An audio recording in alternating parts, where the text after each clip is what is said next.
Komið sæl, til minni komin Alma Hrannadóttir, verðst velkomin. Takk fyrir. Akkur er þetta svona reið? Akkur er ég reið?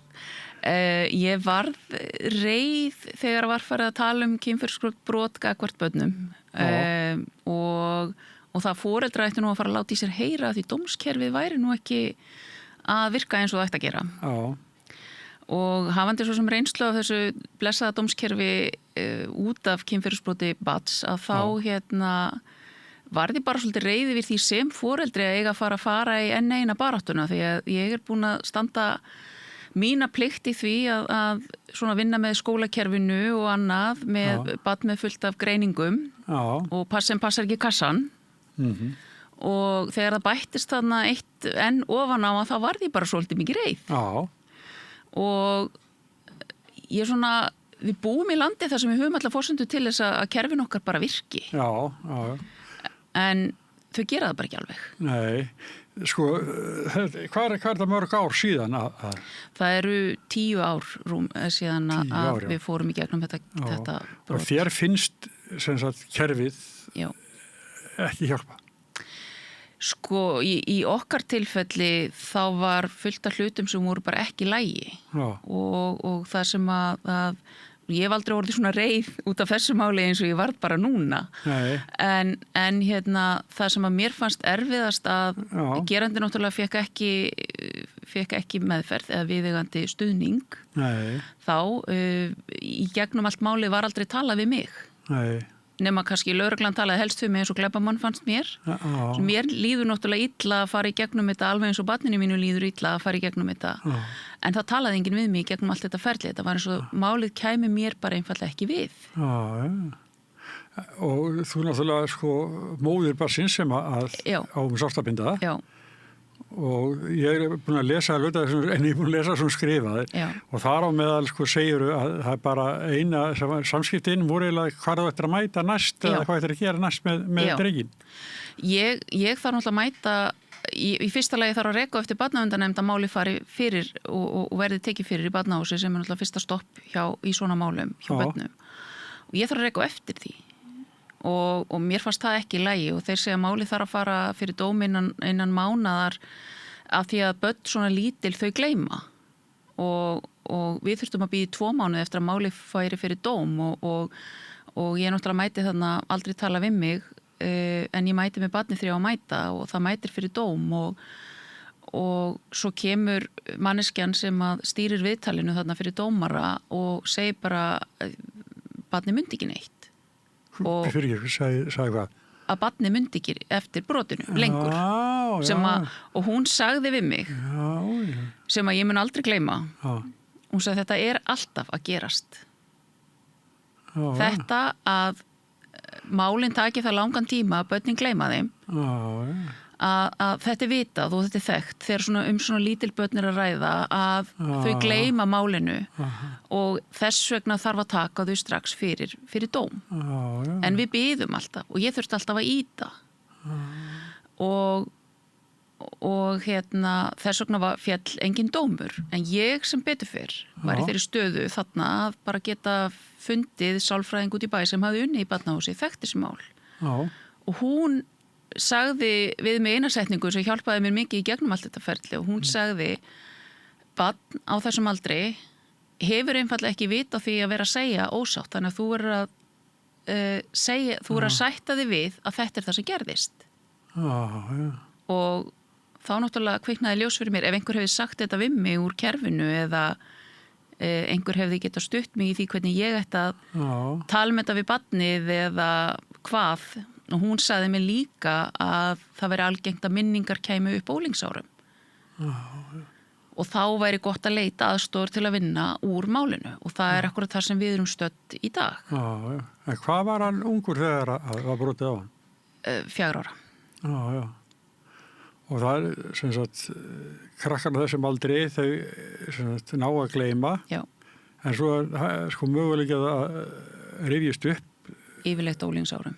Já. Og þá geti það jafnvel sko skapa reiði. Algjörlega, eðlilega. Ótta jafnvel. Já, jú.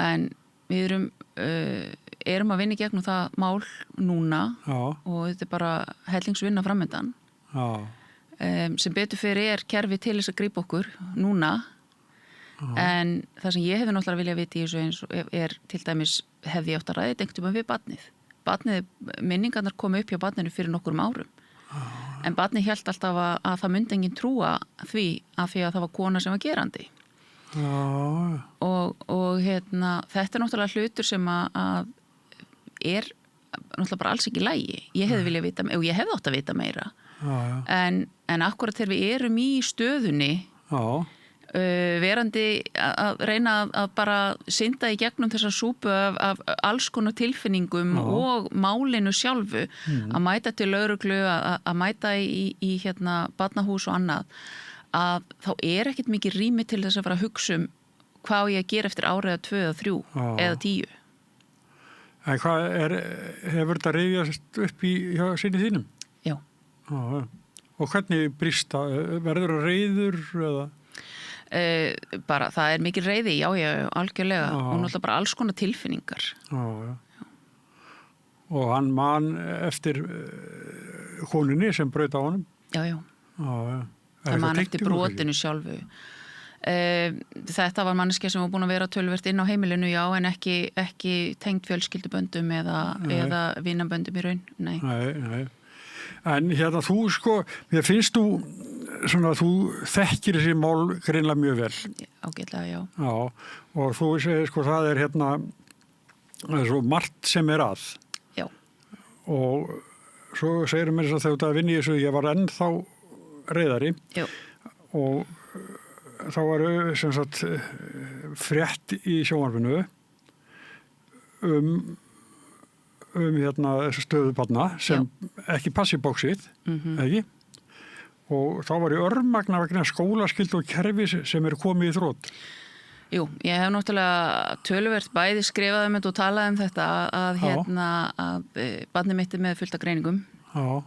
Og það skólinn hefur reynst okkur alveg gríðarlega erfiður og byrjaði bara strax í 6 ára bekk og greiningin kom greiningaferli tekur náttúrulega bara mörg ár og ekkert sérstaklega mikið hlustað eða komið til móts og það náttúrulega bara mjög slæmt hér að það sé ekki hægt að koma til móts við börn án þess að þau séu með greiningu af því það við erum með búin að inngilda barnasáttmála og annað sem segir til líka að börni geta verið með einstaklingsnámskrá og annað stuðning við hæfi en þú þarft alltaf að hafa einhver ákveðna stimpla frá ákveðnu batteríi í samfélaginu til þess að það virki. Og það tekur svo langan tíma. Það tekur alltaf langan tíma og skaðinn skeður á meðan og það verður oft svo ofboðslega mikið af áföllum sem að dynja á börnunum að þau eru með oflæði taugakerfi eftir skólagönguna og þess vegna náttúrulega bara ekki, að það bara galið að ætla að fara þessa leið að eiga að fá endalausa stimpla því að þegar að stimplarnir eru komnir og þá að byrja að koma til móts við börnin að þá eru þau kannski bara komin í þrot. Já, og skaðinn skeður. Skaðinn skeður og það tekur mörg ára að vinda ofan á honum. Og ég tók á það ráð fyrir 2 árum að taka barnið mitt úr skólanum. Og bara hætta, það tók mig 2 tíma á hverjum einasta mótni að koma barnin í skólan og var búið að gera það í töluverðan tíma, barnið þá 13 ára og ég reyndi að koma barnin í skólan og það tókst nú flesta daga en við vorum bara bæði úrvinda og ég fann bara þarna þegar ég tek þessa ákvörðun að allt í einu snýst eitthvað við haustum á mér og segi bara nei.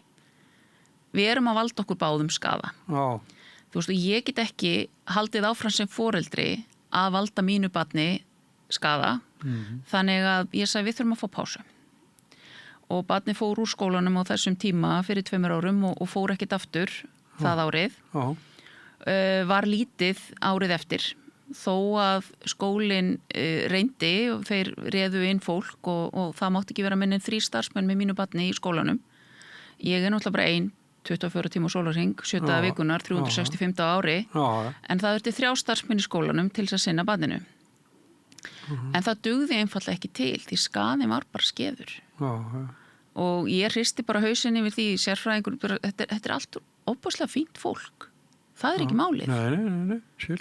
En þegar ég mæti á fund í skólanum í byrjun skólaárs, barnið komið í úlingadeild, að þá sérfræðingur sem ráðin var inn, hann segir, já, ég að gera verðlaunakerfi fyrir barnið. Og ég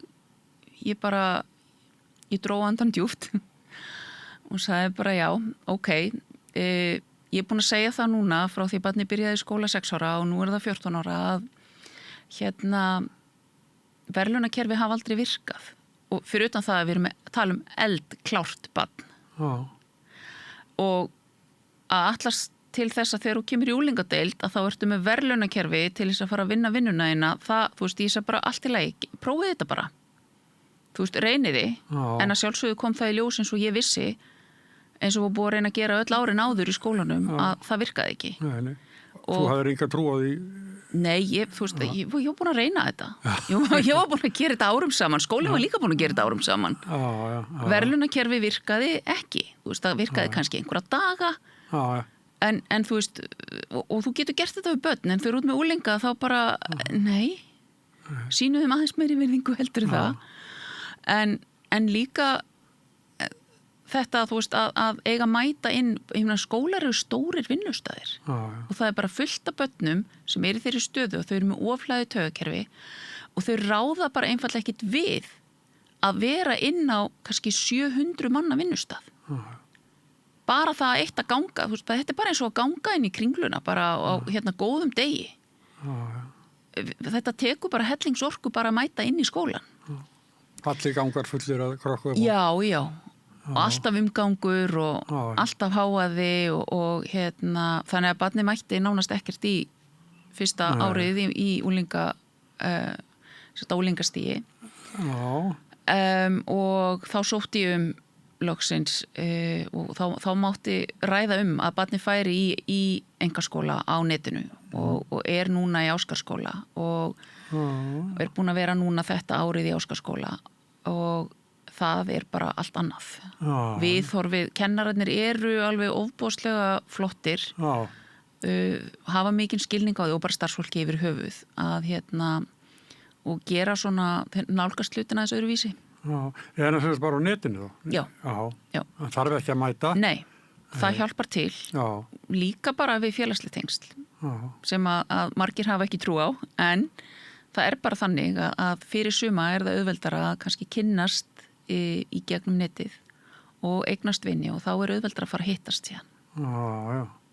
En hvernig gengur hann þá í dag? Gengur betur. Já. En hann á eftir jafnaldri sínum í námi eftir þetta allt saman? Að einhverju leyti, já. En En það eitthvað sem þetta vinna upp eða hvað? Já. Og við vorum að ræða bara í síðustu viku, sko, að það náttúrulega fá öll börn inn í menntaskóla og það náttúrulega 10. bekkur eftir en það fá öll börn inn í menntaskóla en það náttúrulega bara líka gríðarlega mikið áföllum sem liggur á baki sem þarf að vinna í gegnum bæði úr skólanum og svo þetta brot sem að barni verður fyrir og það alveg, þetta alveg flókið sko en allavega sko fókusinn hjá Ásgarðsskóla alltaf framför en ekki bara hvort að börnin mæta og ég hef svo sem skrifað það þessi blessuðu lög sem eru stundum að reyna að fara með okkur sko að þessi skólaskildulög sem að mér finnst bara galinn því að ef það veri fræðsluskylda þá þyrftum við að nálgast þetta allt öðruvísi og auðvitað ég náttúrulega bara sko ef ég væri ekki búin að vinna gríðarlega mikla vinnu í sjálfum mér þá væri ég eflust ekki upp í standandi lengur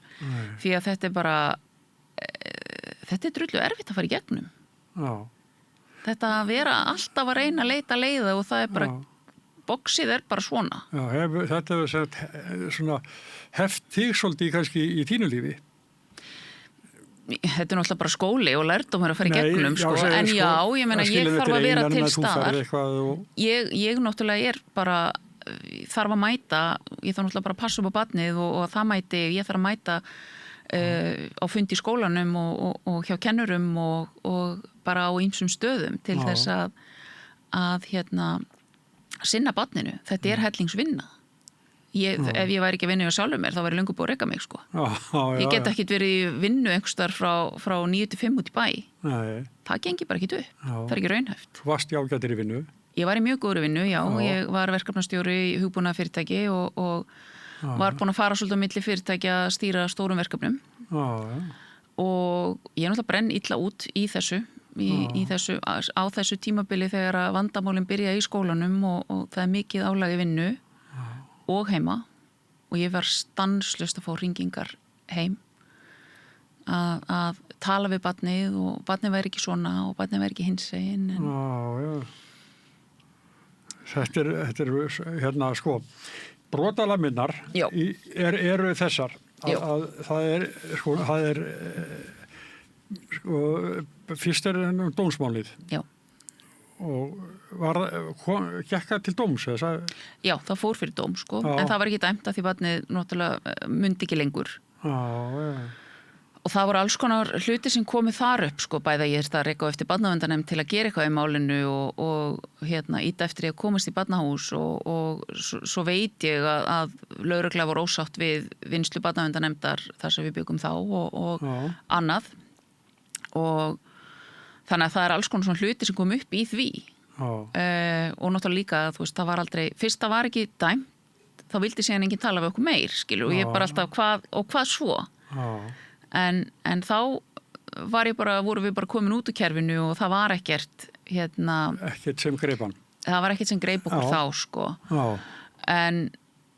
en svo í dag þá höfum við fengið og ég fór bara eftir því, ég hafði samband við lögregluna þegar að minningin kom upp og þeir leiðbendu mér alveg mjög vel í rétta átt sko. Og við búum í öðru sveitafélagi núna og barnaverndarnefnd kom strax og kallaði mig bara í viðtal og við ræddum málin og sóttum viðeigandi meðferð.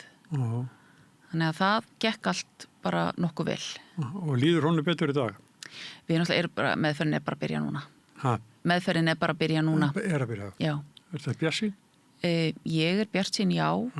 Við fengum bara frábæra mannesku til að vinna með. Þannig að það skiptir náttúrulega líka bara miklu máli að hafa góða meðferðaraðila með okkur. Skiptir öllu máli.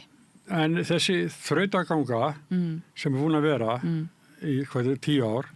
Að vera það, já. Já, að sko, það hefði verið óskandi að sko hún hefði ekki orðið á þennan hátt heldur þið þurfa að berjast fyrir eða þú þurfa að berjast fyrir öllu. Já, og ég er ekkit ein.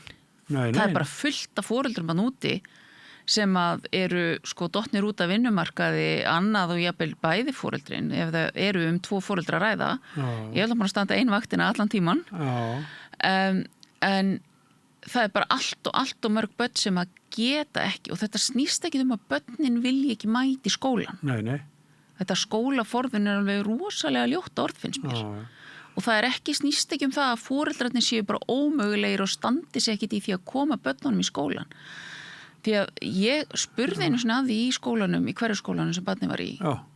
Hvort skipti máli að barnið mæti í skólan eða það læri eitthvað. Að því fyrir mig skipti máli að barnið læri eitthvað. Skilir? Nei, það var mæting. Var svarið frá skólanum. Þá skipti engu máli þó að barnið lærði ekkert. Engu. Á meðan að það mætti þá var þetta að tikka í boxið sem uppfyllir skólaskilduna. En var hann erfiður í skólanu þá? Sko, það sem var náttúrulega erfiðast var að það var svo mikið áreiti og barnið upplifir svo mikið áreiti og ræður illa við það og þá er kerfið orðið yfir hlaðið og stundum var barnið bara að reyna að hlaupa út úr stofunni eða og kannski var að stoppa það af og ég var alltaf búin að ítreka það að ekki stoppa því þá er barnið að fjarlægja sig úr aðstæðum sem það ræður ekki við. Skil. En það var stundur reynd að stoppa og einu sinni sparkaði barnið í kennar og ég sagði bara, ef þið hefðu hlustað þá hefði það ekki gerst. Ég ætla ekki að skamma barnið fyrir eitthvað, því líður nógu illa. Af því leið svo illa að þetta gerðist. Skil. Og það er ömurlegt að þetta gerðist. Af því að þarna var barnið sett í stöðu sem það réði engan veginn við. og það var ekki ásetningur að sparka. Nei, alls ekki.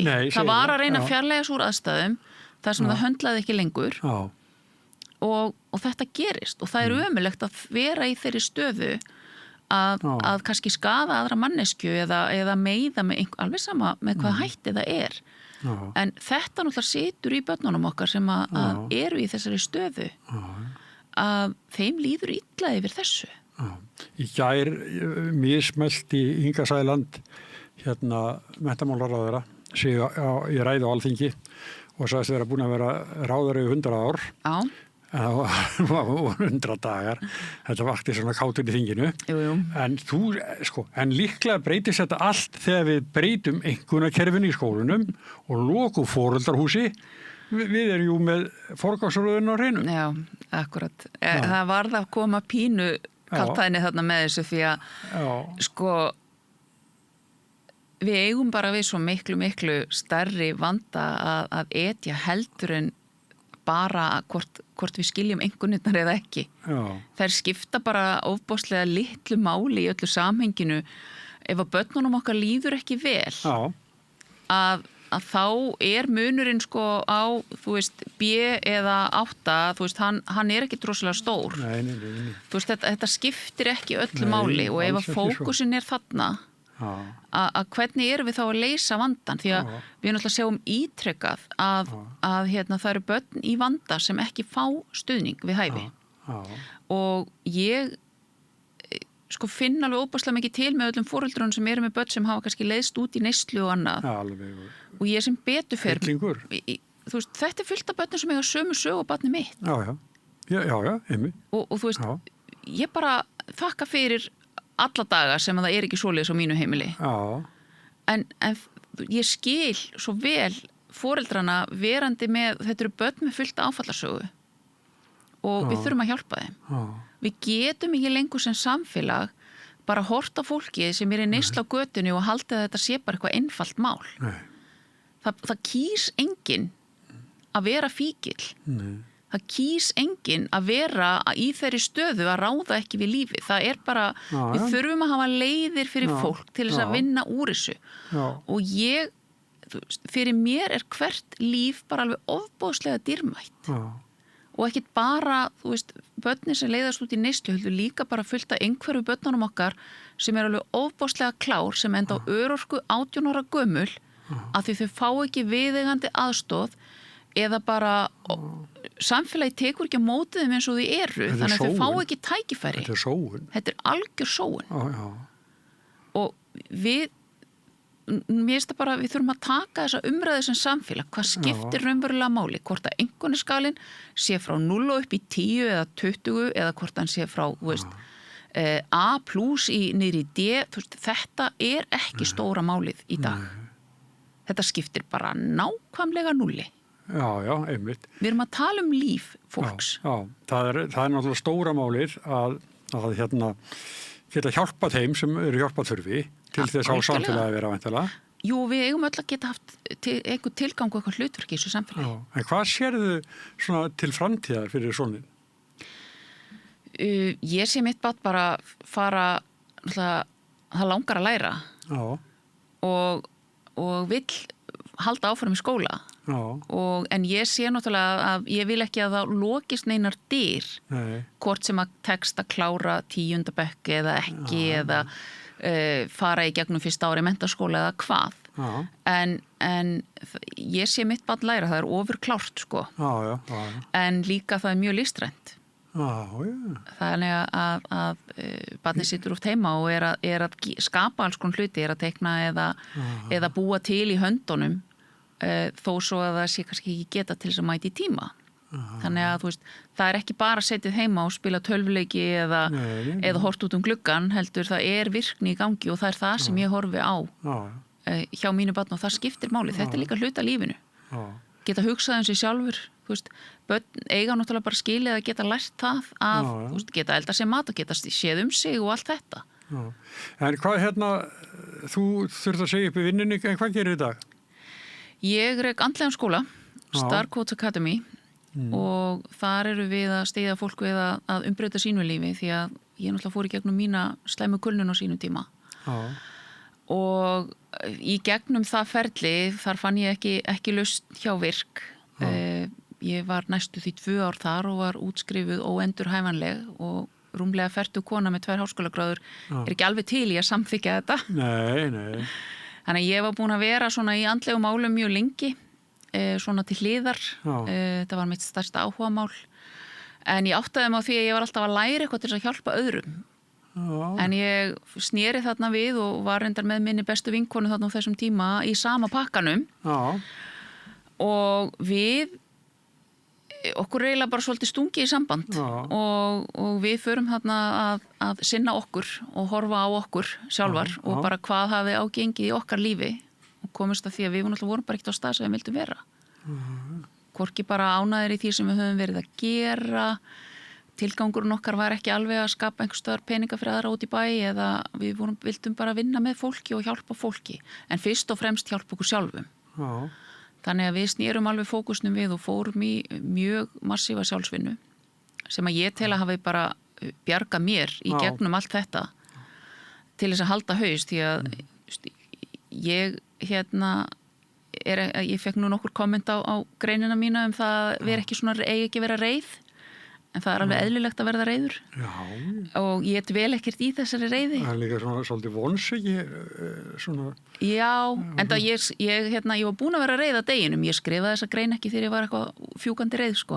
Ég var búin að hringi vin og spjalla og róa mig niður og allt þetta.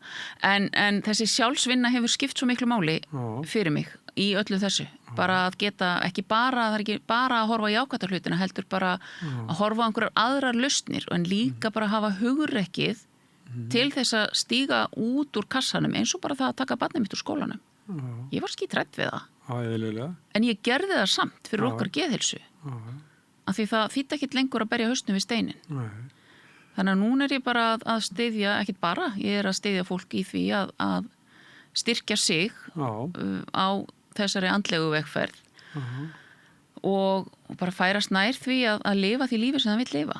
Þú sagði 2 háskólagráð, má ég spyrja hverjar þær eru? Já, ég tók viðskiptafræði háskólanum á sínum tíma og svo fór til Belgíu og tók MBA-nám þar. Já. Áhverju Belgíu? Það var svona landi sem var næst Íslandi en var samt svona eiginlega flóknast að búi kannski. Ég vildi ekki fara til Norðurlandana því mér fannst það svona vera of nálagt þessari menningu okkar og ég hafði svona gaman að því að fara í land þar sem ég náttúrulega talaði hvorugt tungumálið. Þetta var alveg áskorun. Storka sjálfur svolítið. Já, og ég fór og vann fyrst í nokkra mánuði. Vann hjá Sony og það var mjög áhugavert að vera inn í svona risastóru japansku fyrirtæki, alltaf önnur menning og ég held að fundist gaman að augra mér og þessu normi, sko. Já, skilu. Herri, ég þakka þér náttúrulega mjög vel fyrir komuna og óska þér og syninum allsins besta. Takk fyrir kærlega. Og Rauða borðið heldur áfram eftir augnablik. Öflug verkalýðshreyfing er lykillinn að öflugu samfélagi.